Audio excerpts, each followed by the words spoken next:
Mark froze, his coffee mug hovering halfway to his open mouth, the steam fogging up his glasses. He blinked once, then twice, desperately hoping the image in his doorway was a hallucination brought on by sleep deprivation and too much caffeine. It wasn't. Standing on his chipped front porch, framed by the peeling beige paint of his modest suburban bungalow, was Elena Vance. The Elena Vance. The woman whose face graced the cover of business magazines, the iron-willed CEO of the massive tech conglomerate where Mark worked as a facility maintenance manager. She wasn't wearing her usual tailored power suit that cost more than Mark's car. She was in designer jeans and a cashmere sweater, looking oddly vulnerable. But that wasn't the shocking part. The shocking part was the two massive, pristine Louis Vuitton suitcases resting on the welcome mat beside her. She adjusted her sunglasses, looked Mark dead in the eye with a mixture of hesitation and defiance, and said, "I took your advice. Where should I put these?" This was the moment Mark's quiet, chaotic life as a single father collided with the high-stakes world of a billionaire, all because of one sarcastic comment he never thought she'd remember. But before we dive into how this impossible situation unfolded and what happens when a CEO moves into a chaotic family home, take a quick moment to support our channel.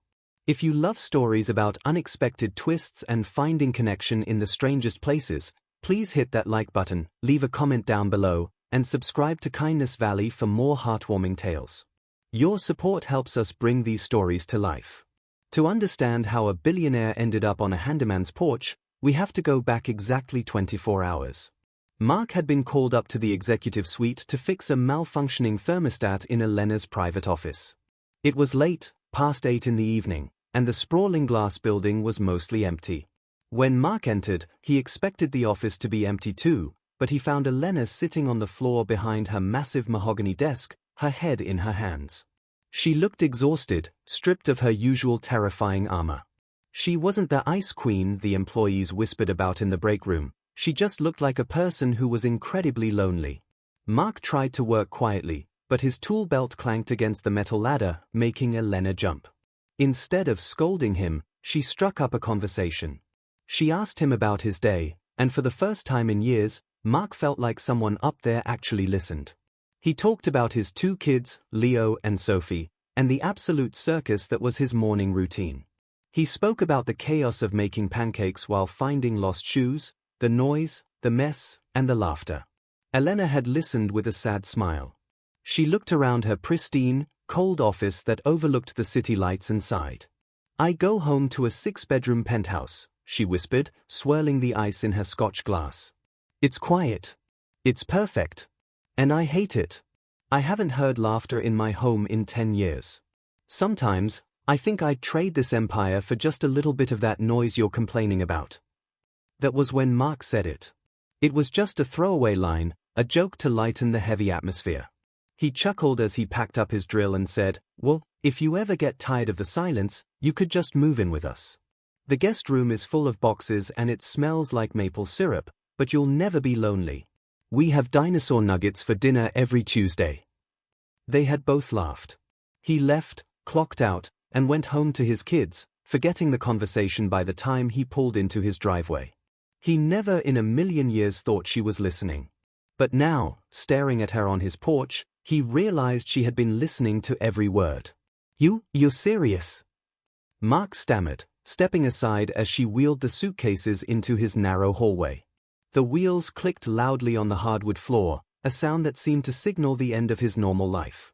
"I need a break, Mark," Elena said, her voice trembling slightly as she took off her sunglasses. Her eyes were red-rimmed. "My board of directors is trying to oust me, the press is camped outside my building, and I haven't slept in 3 days. You said I could move in. You said it was warm here. Please tell me you have dinosaur nuggets." The next few days were a blur of surreal comedy and unexpected tenderness. Mark was terrified. He spent the first day following her around, apologizing for the clutter, the dog hair on the sofa, and the noise the radiator made. He was waiting for her to snap, to revert to the CEO mode and fire him for having a dusty baseboard. But she didn't. Instead, Elena Vance, the woman who negotiated billion-dollar mergers, seemed baffled by a toaster oven. She sat at the kitchen table in her expensive silk pajamas, watching Leo and Sophie argue over cartoons with a look of absolute fascination. When Sophie, his 6-year-old, boldly asked the stranger to help her braid her doll's hair, Mark rushed to intervene, but Elena waved him off. She sat on the floor, cross-legged, fumbling with the tiny doll hair, her face focused and serious. "I haven't done this since I was a little girl," she admitted, a genuine smile breaking through her stress. The dynamic of the house shifted. Elena wasn't a guest, she became part of the ecosystem. She helped Leo with his math homework, applying complex economic theories to 4th-grade algebra until Leo finally understood fractions.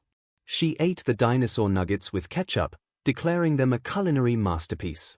In return, the house gave her what she desperately needed: anonymity and warmth.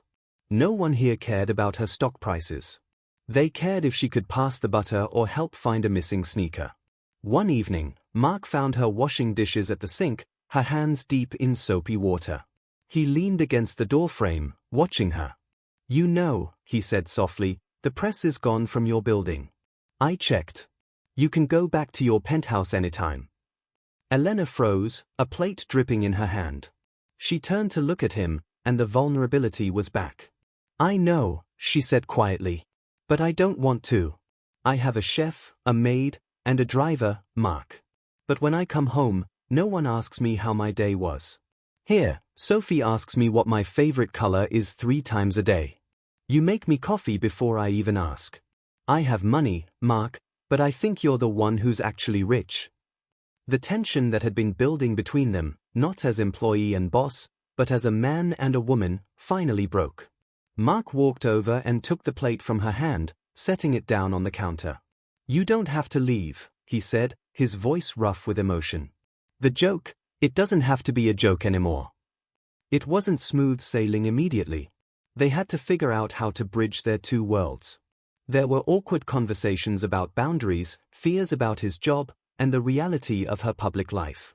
But they realized that the move-in comment had opened a door neither of them wanted to close. Elena eventually went back to work, but she didn't go back to the penthouse. She bought the house next door to Mark's, tearing down the fence to create one giant, shared backyard where the chaos could flow freely between two homes.